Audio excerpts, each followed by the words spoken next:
premières images du Premier ministre à l'entrée de la région du Nord-Ouest, alors qu'il tenait un discours. Vous le voyez en image, la délégation a été prise de panique après ces multiples coups de feu qui ont retenti non loin de la ville de Bamenda. Le cordon de sécurité s'est renforcé autour du Premier ministre pour le protéger. Personne ne savait d'où venaient ces multiples coups de feu qui ont retenti non loin de la ville de Bamenda. Nous sommes à l'entrée de la région du Nord-Ouest et il y a eu ce cordon de sécurité qui s'est renforcé pour protéger le Premier ministre avec la prise de panique autour des populations qui ont été mobilisées pour la circonstance. Nous y reviendrons au cours de ce journal.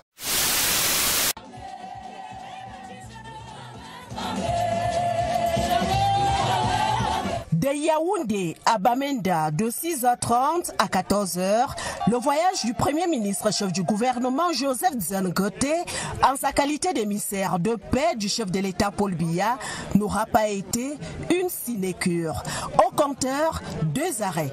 Ici Matazem, à la frontière entre la région de l'Ouest et la région du Nord-Ouest. Chaleur et enthousiasme marquent cette première escale, quelque peu perturbée par des jeunes excités. Plus de peur que de mal, heureusement. I come here as a messenger of peace from President Paul Biya. He tell me to make a can't talk say this suffer it don't finish. We get for contribute for make sure that this suffer is finished. Deuxième arrêt, entrée off station, c'est l'apothéose. À pied, sur près d'1 kilomètre, l'ovation des populations est à son comble.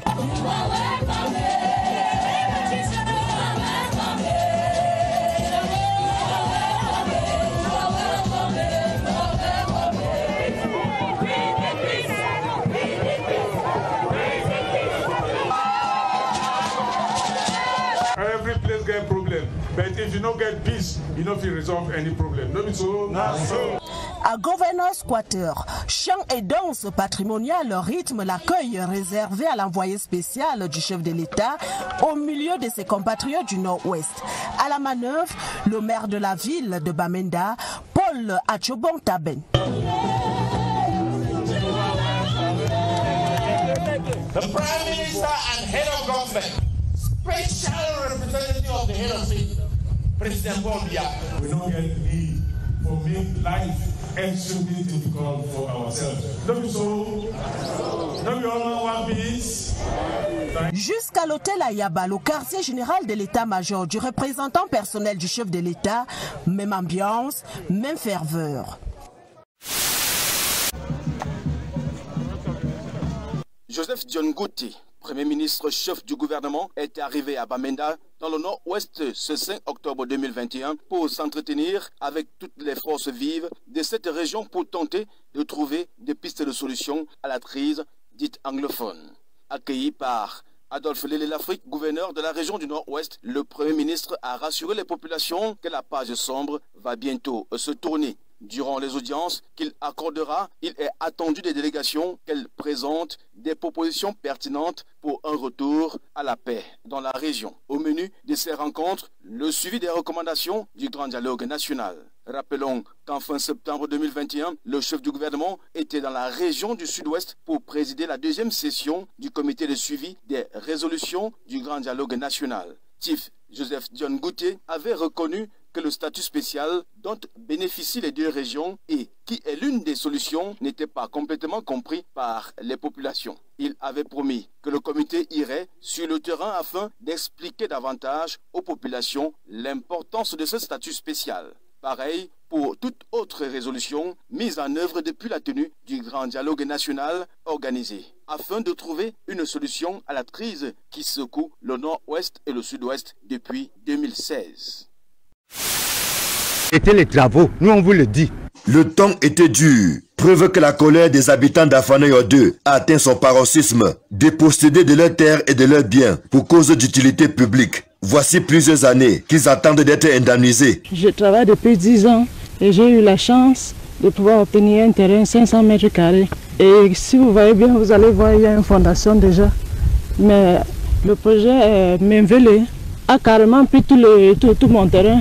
Donc là, je suis désemparé, vraiment, je ne sais pas, je suis perdu. À ce moment, j'aimerais très bas parce que voilà mes 2 maisons que le projet Menvelé va passer dessus. Le directeur de EDC était ici, nous a promis dans 2 mois, dans le mois de mai, il devait passer, nous indemniser. J'ai mis beaucoup de moyens ici. Ça, c'est un travail de au moins 15 ans.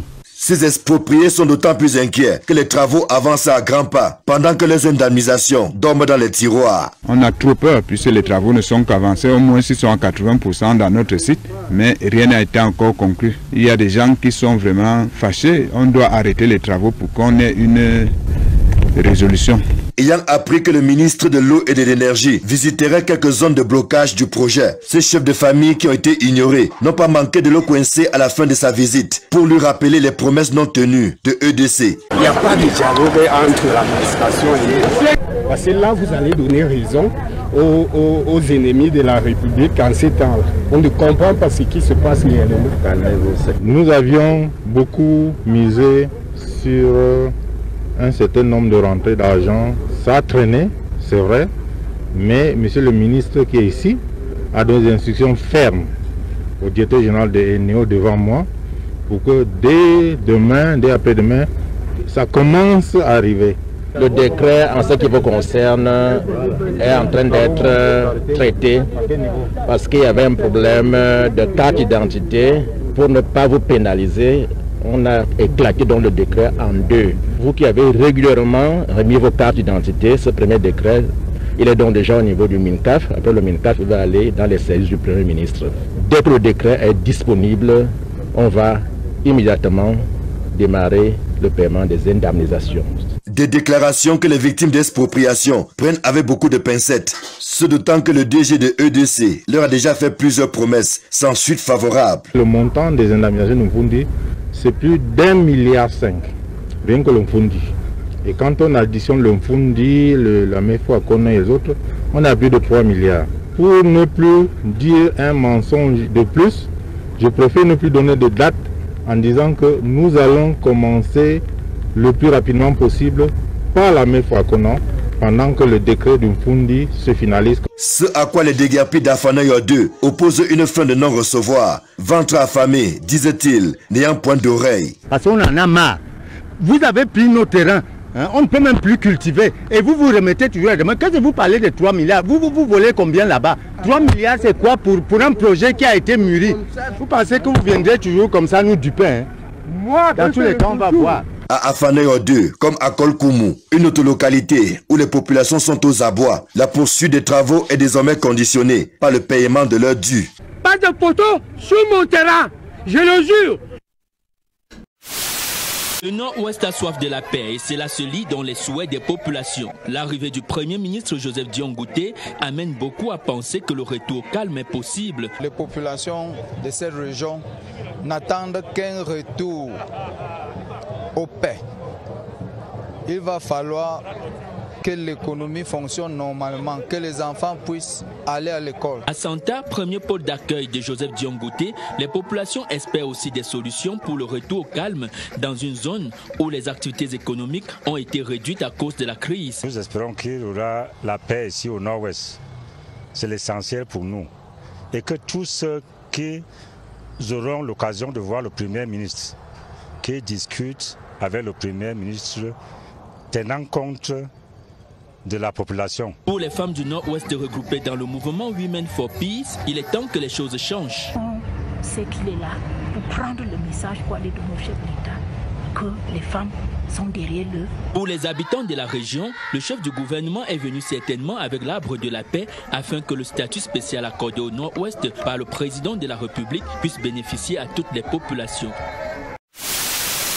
Les seigneurs de la Craie sont à l'honneur ce 5 octobre 2021 à l'occasion de la journée mondiale à eux dédiée. C'est dans un contexte particulier que des milliers d'enseignants du primaire et du secondaire se joignent à la communauté internationale pour célébrer la 27e édition. La nation ne peut se bâtir que par les enseignants.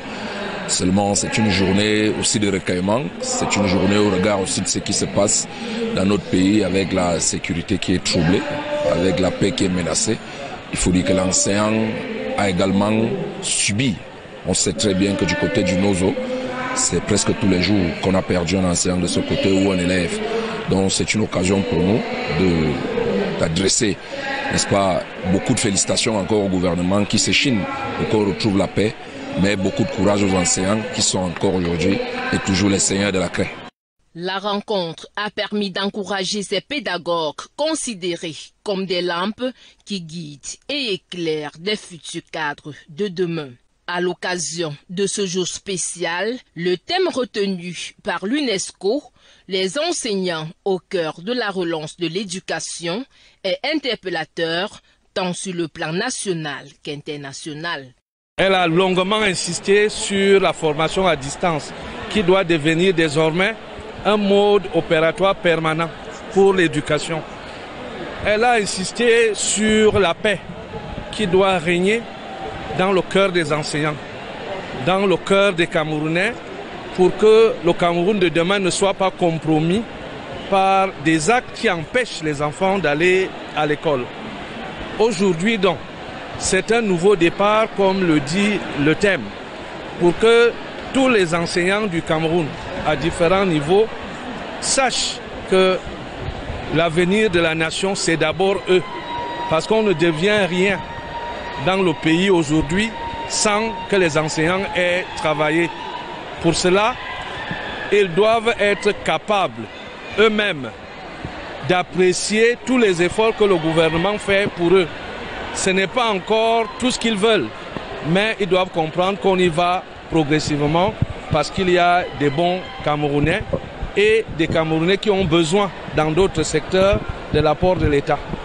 L'événement a vu la présence du ministre de l'Éducation de base, le professeur Laurent Sèche Etundingwa, du ministre des Enseignements secondaires, Nalova Lyonga, du ministre de la Fonction publique et de la Réforme administrative, Joseph Le, du ministre de la Jeunesse et de l'Éducation civique, Mounouna Foto, du ministre de l'Emploi et de la Formation professionnelle, Issa Choroma Bakari, du ministre de la Promotion de la Femme et de la Famille, Marie-Thérèse Abena-Ondoa, du gouverneur de la région du Centre, Nasseri Paul Beya, et un parterre d'invités venus saluer l'initiative. Autre temps fort de l'événement, la remise des laptops à certains établissements du secondaire et la décoration des médailles, notamment au grade de chevalier de l'Ordre national de la valeur, grade d'officier du mérite camerounais, officier du mérite sportif, officier de la palme académique et autres. Ces différents promus, notamment le secrétaire général de l'éducation de base, Adams Daniel Oyono, se dit satisfait et compte renforcer ce rôle central dans l'éducation. Vous avez vu le parterre des membres du gouvernement qui ont pris part à cette célébration de la journée mondiale des enseignants. Cela témoigne à suffisance l'intérêt que le gouvernement accorde à cette profession qui, au-delà de la profession, est véritablement une vocation. Et cette profession est au cœur de la stratégie du gouvernement. Donc, dans ce sens où la stratégie nationale de développement 2030, qui vient d'être mise en route par le Premier ministre chef du gouvernement, comporte 4 piliers. Donc le 4e justement insiste ou alors planche sur le développement des compétences et le bien-être. La remise des bouquets de fleurs met un thème à l'événement. C'est dans la suspicion généralisée que les opérations de renouvellement des organes de base du RDPC se sont achevées ce dimanche. Ici, à Eligumfomo, dans le département de la Lekié, comme on le voit sur cette image, la tension était à son comble. 2 camps réclamant la proclamation des résultats annoncés comme ajournés par la commission électorale. D'un côté, les partisans du candidat à la section RDPC de Eligumfomo, Eko et Tora. Nous sommes arrivés au QG. Nous avons trouvé le QG fermé. Lorsqu'on a essayé d'avoir l'information claire, on nous a fait comprendre que les résultats sont encore en attente. Et nous ne savons pas pourquoi. Je ne sais pas ce qui se passe. On renvoie de nous donner les résultats aujourd'hui. N'est-ce pas là un aveu d'échec parce qu'ils disent qu'ils ont donné 6 millions. Est-ce que là, il faut institutionnaliser la corruption? Ça, c'est une affaire privée. Nous ne savons pas s'il a donné 6 millions. Alors même que ce camp se croyait seul, ont surgi les pro-Stanislas Aïssi, le président sortant de la section, actuel maire de Ligumfomo. Sur les pancartes déployées à cette occasion, les accusations de corruption ont été formulées contre la commission électorale. Ils les ont corrompu, la commission. Vous pouvez lire au niveau des pancartes le président de la commission qui, d'après les rapports et les informations que nous avons reçues, a été corrompu par certains candidats. Il faut trop de soucis. Aïssi Stanislas, il demeure là, il est là. Avec ces projets, on le maintient. La conviction semble alors être faite parmi les militants que la commission électorale n'est point à la hauteur de la situation. Chaque fois que le président national a envoyé des gens le représenter ici pour l'organisation des élections, Guy Tchalandjom particulièrement, les textes sont bafoués. Les textes du président national sont complètement écrasés. La circulaire qui nous est parvenue il y a 2 jours, qui faisait état que les résultats doivent être proclamés au plus tard, tous les résultats sur l'étendue du territoire, au plus tard le 3 de ce mois. Nous sommes le 2 et demain dimanche, on ne sait pas comment le professeur Tchalagi va s'y prendre pour proclamer les résultats. Joint au téléphone par Equinox Télévision, le professeur Guy Tchalandjom, président de la commission électorale de Ligumfomo, explique qu'au vu de l'insécurité régnant dans cette localité, le quartier général de cette commission a été déplacé à Yaoundé. Lui, la requête contre le candidat Eko Etoga a également été annulée parce que peu opportune et celui-ci déclaré vainqueur à la section. S'agissant des accusations selon lesquelles il aurait reçu 6 millions de francs CFA, il dit attendre la plainte à ce sujet. Un peu partout, c'est un climat similaire qui règne à l'issue des opérations de renouvellement des organes de base du RDPC. Des traditions ancestrales ont leur rôle à jouer dans le développement local et le maintien de la cohésion sociale. Les travaux qui viennent de se tenir à Boya ont permis d'outiller les 20 membres de la House of Chiefs du Sud-Ouest en termes de planification des projets et des stratégies pour une communication effective sur l'engagement de la communauté.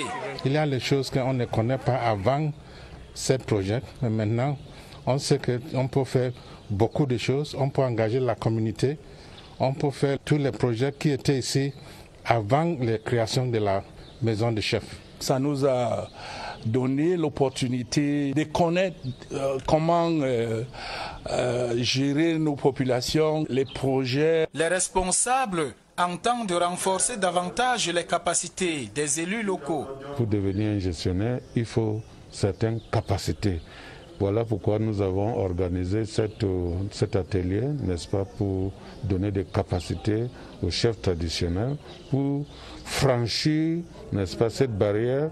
Cet atelier intervient quelques jours seulement après la tenue à Boya de la 2e session du comité de suivi de l'implémentation des recommandations du Grand Dialogue National sous la présidence du Premier ministre, chef du gouvernement, Joseph Dione Ngouté.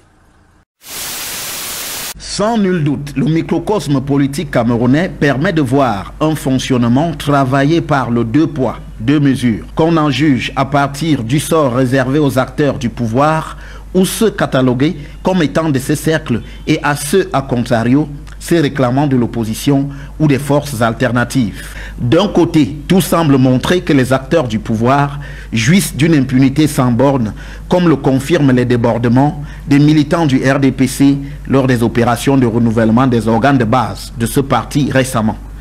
Tout y sera passé, dont l'obstruction de la voie publique, les menaces avec armes à feu, des intimidations récurrentes, des violences physiques à l'instar du coup de tête asséné à un militant par un sénateur à Kribi et comble l'incendie du domicile de sous-préfet de Bembis dans le département du Dja et Lobo dans le sud.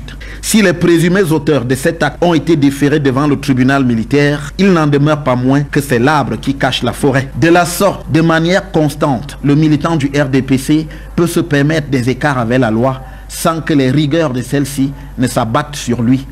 Ce qui n'est évidemment pas le cas pour les partisans de l'opposition, souvent jetés en prison pour des peccadilles ou sinon pour des actes pourtant autorisés par la loi.